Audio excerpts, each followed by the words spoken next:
అటు కంది శ్రీనివాసరెడ్డి క్యాంపు కార్యాలయం ప్రజాసేవా భవన్ సందర్శకులతో నిత్యం సందడిగా మారుతుంది. ప్రతిరోజు అభిమానులు ప్రజలు తరలి రావడంతో కలకల్లాడుతుంది.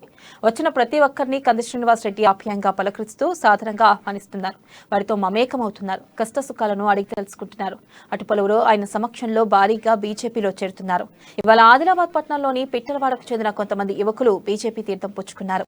వారికి కంది శ్రీనివాసరెడ్డి కండువాలు కప్పి పార్టీలోకి ఆహ్వానించారు. తెలంగాణలో రాబోయేది బీజేపీ ప్రభుత్వమేనని ధీమా వ్యక్తం చేశారు. అవినాష్ సంజయ్ గారి నాయకత్వం, సోయం బాబు గారి నాయకత్వం, భారత్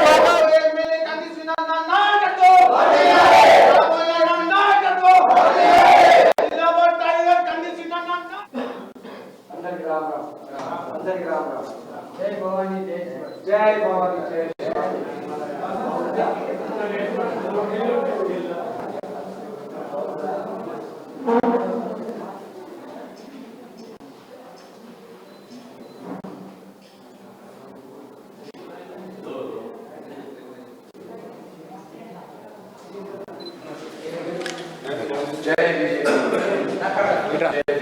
కొంచెం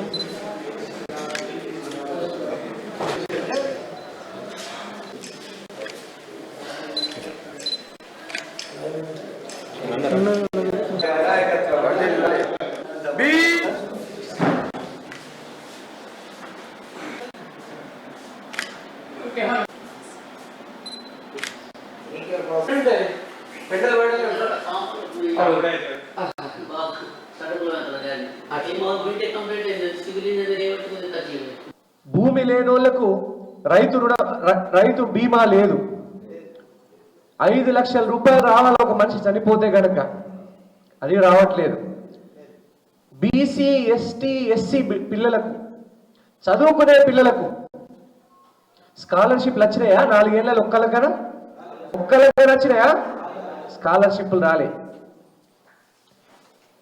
బీసీ ఎస్సీ ఎస్టీలకు స్కాలర్షిప్లతో పాటుగా సబ్సిడీ కింద లోన్లు ఇవ్వాలి ప్రభుత్వం. ఒక్క లోన్ లేదు. బర్రె కొనుక్కుందుకో, ట్రాలీ కొనుక్కుందుకో, ఆటో కొనుక్కుందుకో లోన్ ఇవ్వాల, ఇస్తలేదు. ఇచ్చిందా? 4 ఏళ్ల నుంచి ఒక్క లోన్ అని వచ్చిందా? రాలే, అన్ని బంద్ అయినాయి. అంటే ఎంత దుర్మార్గమో చూడండి.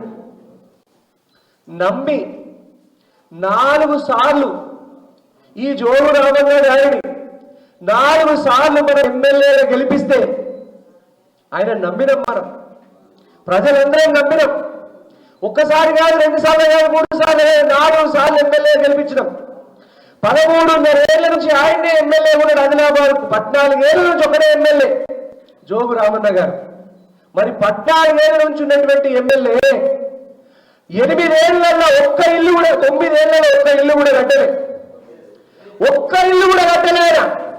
2018 ఎలక్షన్లు అయితే మోసపూరితమైనటువంటి హామీలు ఇచ్చాడు. ఏమని చెప్పాడు? నేను గెలిచిన వెంటనే అందరికీ డబుల్ బెడ్రూమ్ ఇల్లు ఇస్తా అన్నాడు. ఇచ్చిందా? ఒక్కరికైనా ఇచ్చిందా? ఇది మోసం కాదా? ప్రజల్ని మోసం చేయడం కాదా?